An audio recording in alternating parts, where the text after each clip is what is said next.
우리는 어제 요한계시록 7장을 봤죠. 인치심을 받은 14만 4천에 대해 보면서 어린 양이 친히 우리를 인도하시고 주님이 우리의 눈에서 모든 눈물을 닦아주시고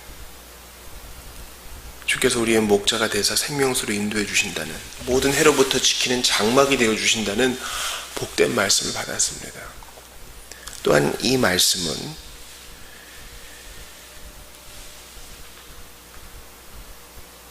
야곱의 12아들 이스라엘의 12지파에게, 즉 예수 믿고 회개한 오늘날 성도들에게 균등하게 베풀어지는 것이지요. 그런데 누가 언급되어 있습니까? 유다와 루벤 다음에 소위 첩들의 소생들인 갓과 아셀, 납달리가 먼저 언급되는 것으로 봐서, 비록 이 땅에서는 차별과 신음과 눈물이 있을지라도 하나님의 주시는 보상은 이 모든 것을 상쇄하고도 남는다라는 것을 봅니다. 모든 눈물을 닦아주신다. 그러므로 요한계시록을 해석하는 중요한 열쇠 중 하나는 그것을 지나친 호기심으로만 대하지 않는 것입니다. 세상의 종말이 어떻게 될까? 오늘도 보니까 별들의 3분의 1이 타격을 받는다 그러고, 또 큰 별이 하늘에서 떨어진다 그러는데, 야, 지구 종말이 되면 무슨 커다란 운석들이, 큰 덩어리들이 파괴되지 않고 이 땅에 떨어져 가지고 멸망이 되겠지, 이런 자의적이고도 호기심에 근거한 해석이 아니라, 주께서 1차 독자들에게, 지금 고난 중에 있는 독자들에게 이 요한계시록을 통해 위로를 주셨잖아요. 그러므로 오늘을 사는 우리에게도 분주하고 할 일 많고 여러 가지로 상처받고 타격을 받는 우리에게 또 이 요한계시록 말씀이 위로와 교훈을 줄 수 있다는 사실을 믿고 우리 어린 양께 집중하며 이 말씀을 해석해 나가야 한다는 것입니다. 요한계시록 오늘 8장을 보니까 우리가 어제도 큰 찬송을 받는데 갑자기 반 시간쯤 고요하더니 이제 어떤 적막감이 나와요. 이것은 하나님이 침묵하신다, 가만히만 계신다, 이것이 아니라 억제와 인내의 시간이라고 볼 수 있습니다. 이제 심판이 이 땅에 벌어질 텐데, 나팔 소리 듣고 회개할 자는 회개하라, 끝까지 기회를 주시는 하나님의 사랑으로 보는 것이 옳다고 봅니다. 제가 오늘 두 가지 좀 중심 단어를 보기 원하는데요. 첫 번째는 바로 이 향이라는 것입니다. 2절을 보세요. 또 다른 천사가 3절입니다. 또 다른 천사가 와서 제단 곁에 서서 금향로를 가지고 많은 향을 받았으니 이는 모든 성도의 기도와 합하여 보좌 앞 금제단에 드리고자 함이라.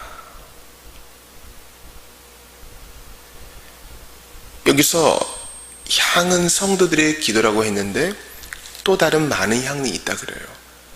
그러니까 우리 하나님께 올려드릴 찬송과 함께 성도들의 기도가 합하여져서 올라간다는 뜻이겠죠. 근데 그 일을 누가 합니까? 심부름꾼인 천사들이 합니다. 천사들은 이 땅을 사는 성도들, 또 많은 사람들처럼 게으름이 빠지거나 직무를 유기하지 않기 때문에 우리는 신실하게 우리의 기도가 많은 향들과 함께 보좌 앞 금제단까지 올라갈 거라고 믿을 수 있어요. 또한 보좌 옆에서 바로 우편에서 예수께서 기도해 주시기 때문에 우리는 두려워하지 않고 이 말씀을 받을 수 있습니다.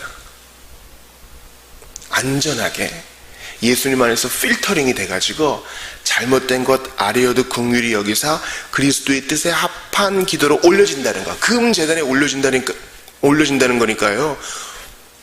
마치 제대로 된 정결한 짐승만이 제단 위에 올라갈 수 있는 것처럼 제대로 된 기도만이 보좌 앞 금제단에 올라갈 거 아니겠어요? 근데 우리 기도는 때로는 제대로 올리지 못할 때가 많잖아요. 하나님 뜻을 오해하거나 내 욕심대로 구하는 것도 있는데 예수 그리스도 안에서 필터링이 돼가지고 정결하게 많은 향과 함께 올라간다는 거예요. 부지런한 천사들의 심부름으로 인해서 말이죠. 이제 오늘 본문에는 이제 4개의 나팔 소리가 나오는데 사실은 심판에 대한 것입니다. 우박과 불과 비가 떨어져서 땅의 3분의 1이 불에 타는 거, 또 바다의 3분의 1이 피가 되고, 강과 샘의 3분의 1가 쓴물이 되고, 해와 달과 별의 3분의 1이 어두워지고. 그런데 이러한 무시무시한 기사들 앞에 성도의 기도가 나와요. 4절도 보세요. 향연이 성도의 기도와 함께 천사의 손으로부터 하나님 앞으로 올라가는지라. 기도는 이렇게 올라가고, 천사가 향로를 가지고 제단에 불을 담아다가 땅에 쏟음에 우레와 음성과 번개가 지진이 나더라. 이제 나팔소리 일들이 시행되는 거죠. 자, 땅에서는 이 심판이 시행돼요. 그러나 하늘에서는 하나님께서 성도들의 기도를 받으시고 그 향을 흠향하시고 영광을 받아주세요. 우리는 하늘에 앉히온 자로서 그 영광에 동참하는 자지, 땅에 속한 자로서 그 심판에 동참하는 자가 아니라는 사실입니다. 오늘 이 나팔소리 예언을 보면서 야, 무섭다. 야, 어차피 이렇게 될 거구나. 이럴 줄 알았어. 이러면서 부정적인 생각만 하고 인터넷 검색으로 야, 배들이 3분의 1이 깨지는데 세상에 배가 몇 척이나 있지? 이런 거. 오늘 본문의 말씀은 우리로 하여금 두려움과 황망함에 빠지게 하려는 말씀이 아니라 오히려 이럴 때일수록 기도에 창념하여 땅에 속한 자가 아닌 하늘 영광에 동참한 자를 합당하게 살아라.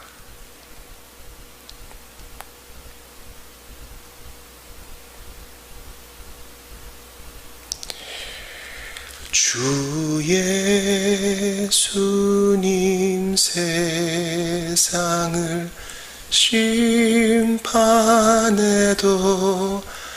나의 영혼은 겁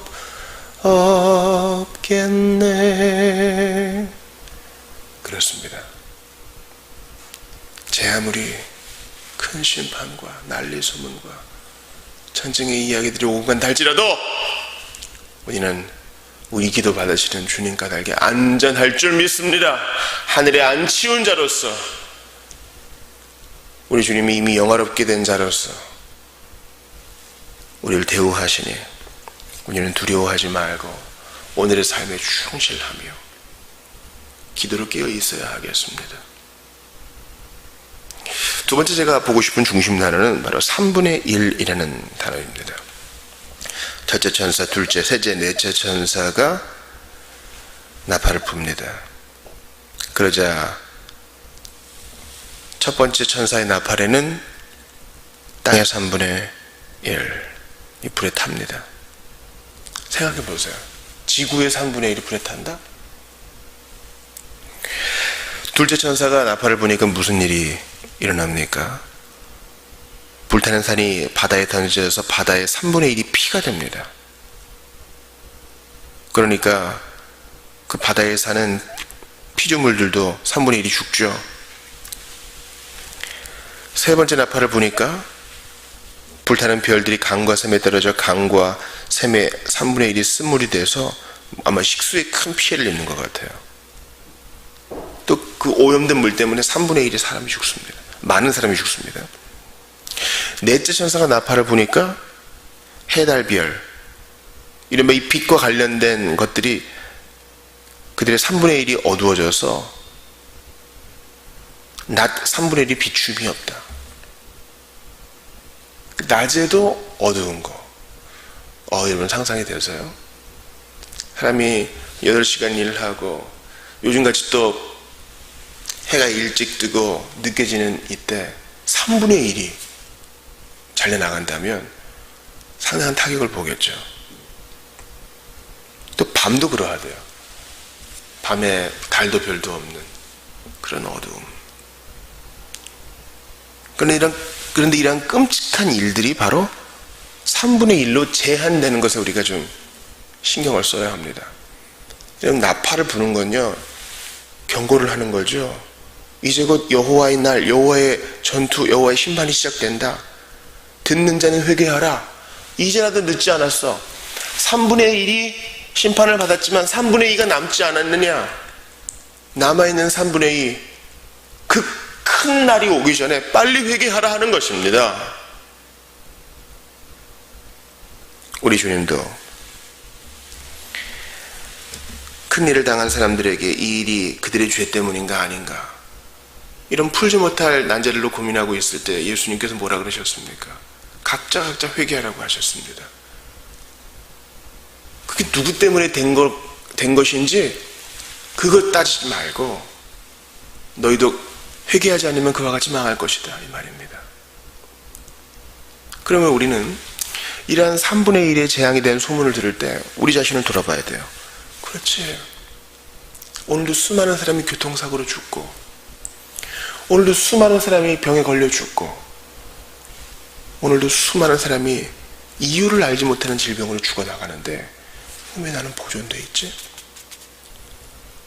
이제 패럴림픽이라고 장애인 올림픽에 나온 사람들 대부분을 보세요. 다 후천적인 사고로 불구가 되는 사람들이 많습니다. 그런데 내가 지금 사지백체가 온전한 이유는 또 뭐지? 제가 지금 이 설교를 들으시는 장애우들에게 상처를 입히고자 함이 아닙니다. 여러분들이 상처를 입은 것도 다 주님의 섭리하에서 된 것입니다. 몸의 일부는 타격을 입었지만 왜 정신은 온전하지? 내 목숨이 보존된 이유가 뭐지? 그것을 생각해야 됩니다. 주님의 기회 주심을 가볍게 여기지 아니하고 바로 내 자리에서 회개하고 헌신하는 것, 주님 그거 원하십니다. 성도들 계속 교회에 잡아두는 것이 아니라 우리의 일터에서 땀 흘리며 기도와 눈물의 씨앗을 심는 것입니다. 우리는 이렇게 제한된 3분의 1을 통해서 하나님의 억제하심, 하나님의 기다리심, 하나님의 기회 주심을 더욱더 생각해야 하는 것입니다. 미쁘고 신실하사 돌아오라 죄인들아 돌아오라.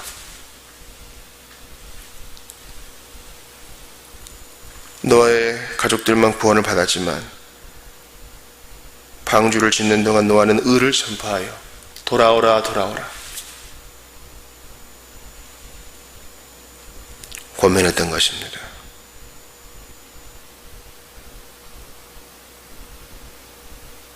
오늘 본문 말씀을 통해서 저는 제 자신의 영적 긴장을 다시 한번 돌아보게 됩니다. 심판이 분명히 있는데 나는 얼마나 기도하고 있는가? 아직까지 예수 믿지 못한 자들을 위해서 천사들이 친히 그 기도를 많은 향과 함께 보좌 앞 금제단에 올리고 있는데 난 지금 무슨 기도를 올리고 있는가? 그런 생각을 합니다. 편해지고 싶은 욕망에 사로잡혀서 마땅히 올려야 될 기도도 올리지 못하고 세상 재미에 빠진 부족한 제 자신을 보게 되는 것입니다.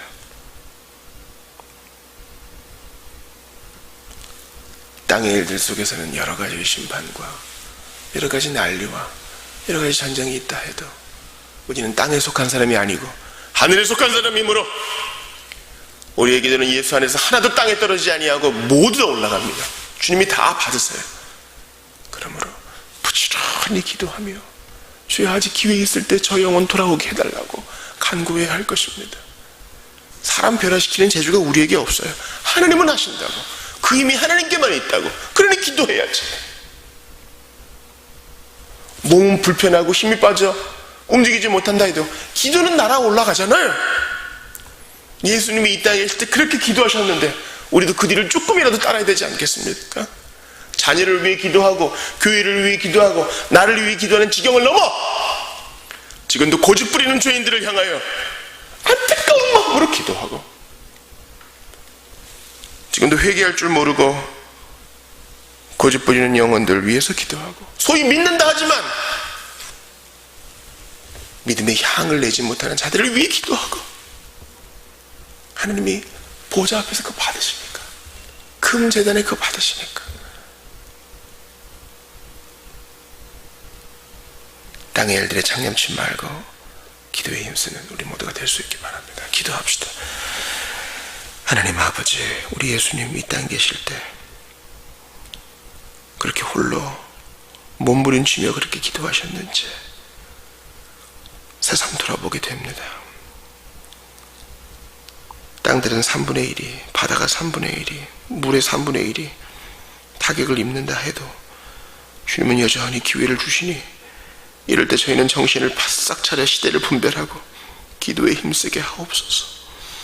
주여, 십자가 달리신 예수님, 부활하신 예수님, 무덤 박차고 사망을 이기신 예수님, 아직도 고집부리는 죄인이 믿을 수 있도록 역사하여 주시옵소서. 기도하오니 주님의 교회가 다시 한번 영광스럽게 쓰임받게 하여 주시옵소서.